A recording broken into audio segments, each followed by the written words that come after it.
Titanic شپ پر investigation کے دوران researcher نے ایک عجیب چیز نوٹس کی۔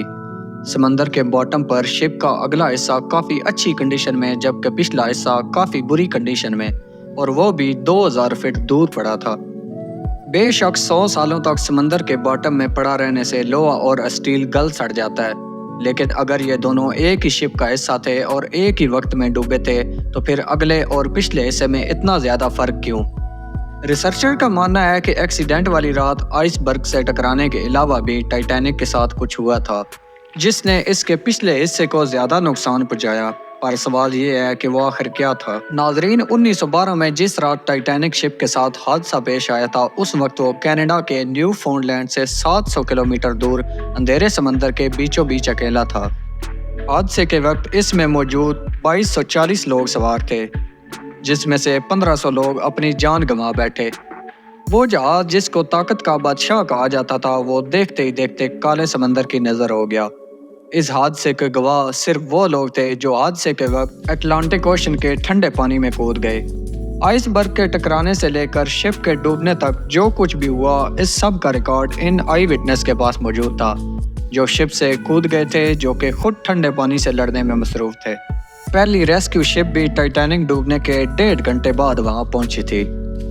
وہ بھی خوش قسمتی تھی کہ ان کو ٹائٹینک کا ایمرجنسی میسج مل گیا، ورنہ جو لوگ ٹھنڈے پانی میں زندگی اور موت کی جنگ لڑ رہے تھے ان کی جان بھی نہیں بچتی، اور ٹائٹینک کے حادثے کے بارے میں آج تک کسی کو بھی معلوم نہ پڑتا۔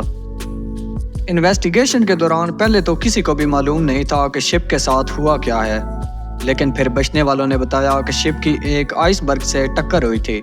ان بیانات کو موقع پر آئس برگ دیکھ کر کنفرم بھی کیا گیا، جس پر ٹائٹینک کا ریڈ پینٹ لگا ہوا تھا۔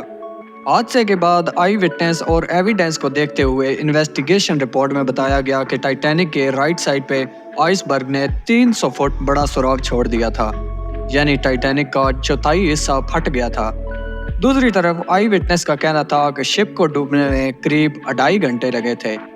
انویسٹیگیٹرز کا ماننا تھا کہ اگر واقعی آئس برگ نے ٹائٹینک پر 300 فٹ بڑا سوراخ کیا تھا تو اس کو ڈوبنے میں 2.5 گھنٹے نہیں بلکہ چند منٹوں میں ہی ڈوب جانا چاہیے تھا۔ سچائی کیا ہے اس وقت کسی کو بھی معلوم نہ پڑ سکا۔ سچائی جاننے کے لیے ضروری تھا کہ ٹائٹینک شپ کو ڈھونڈا جائے۔ کئی سالوں تک ٹائٹینک کی تلاش جاری رہی اور ہر گزرتے سال یہ مسٹری اور زیادہ سنگین ہوتی گئی۔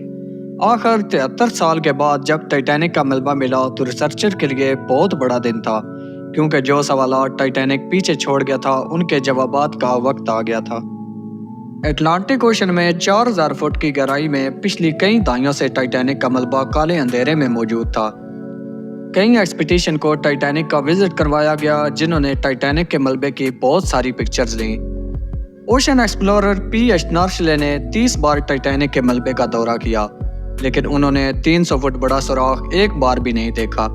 البتہ ٹائٹینک کی ایک پروفائل فوٹو میں 30 فٹ کا یہ ایریا ظاہر کرتا ہے کہ یہاں پر کوئی چیز آ کر لگی تھی، جس کا ایریا 11 اسکوائر فٹ بنتا ہے، اور اگر دیکھا جائے تو 370 گیلن پانی پر سیکنڈ سے ٹائٹینک میں جا سکتا ہے۔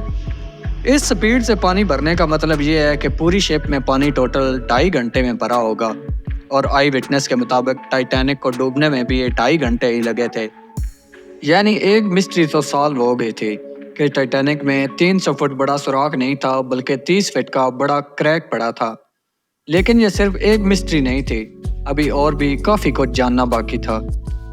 ٹائٹینک ریسرچر کو ایک بات سمجھ نہیں آ رہی تھی کہ ٹائٹینک کا اگلا حصہ جسے بو کہتے ہیں وہ شپ کے پچھلے حصے سے یعنی سٹرن سے اچھی حالت میں کیسے ہے، اور ان دونوں کے درمیان اتنا زیادہ فاصلہ کیوں ہے۔ اس مسٹری کو سلجھانے کے لیے ہائی ٹیک سونار ٹیکنالوجی کا سہارا لیا گیا۔ انویسٹیگیٹر نے شپ کی کافی تصویریں لی اور پھر کمپیوٹر گرافکس پر انہیں 3D ماڈل میں کنورٹ کیا۔ اس ماڈل میں وہ تمام ڈیٹیلز بھی تھیں جنہیں اس گہرائی میں کوئی عام کیمرہ اور انسانی آنکھ نہیں دیکھ سکتی تھی۔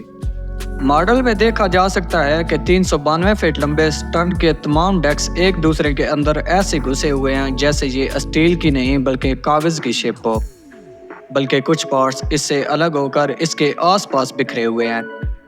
صرف اس میں لگے 2 بڑے سائز کے انجن ہیں جو ابھی تک سٹرن کے ساتھ جڑے ہوئے ہیں۔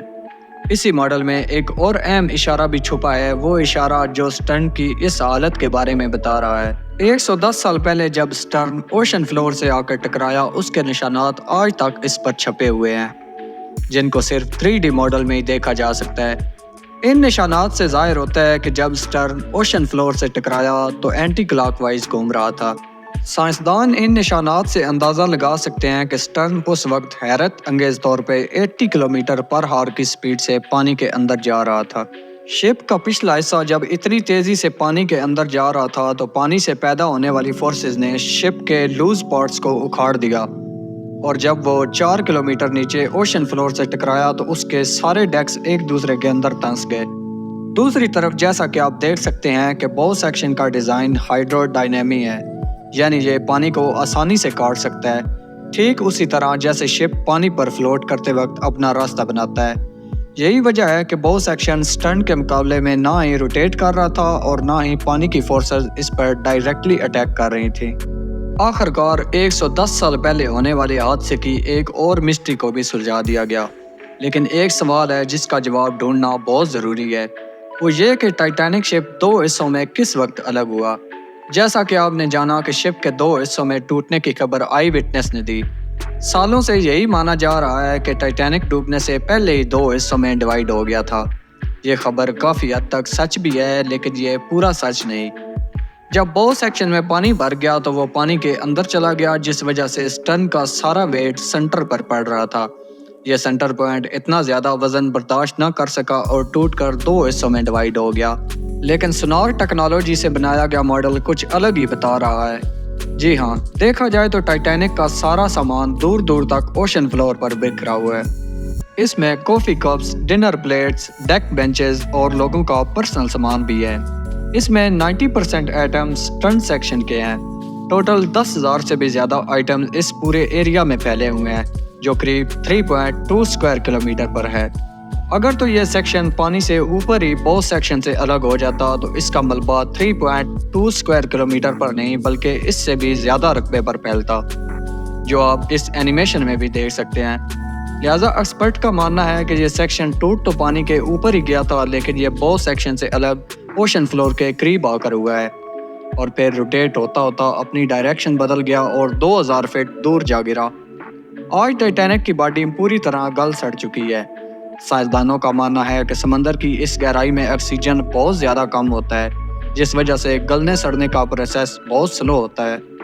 جب زنگ کے کچھ حصوں کو نکال کر ٹیسٹ کیا گیا تو معلوم پڑا کہ زنگ بیکٹیریا سے ریلیز ہونے والے آکسیجن سے لگا ہے۔ ایکسپرٹس کا ماننا ہے کہ جس تیزی سے اس پر زنگ لگتا جا رہا ہے، آنے والے چند سالوں میں ٹائٹینک کے سارے فلورز ایک دوسرے پر گر جائیں گے اور یہ اپنی اصلی شکل ہمیشہ کے لیے کھو دیں گے۔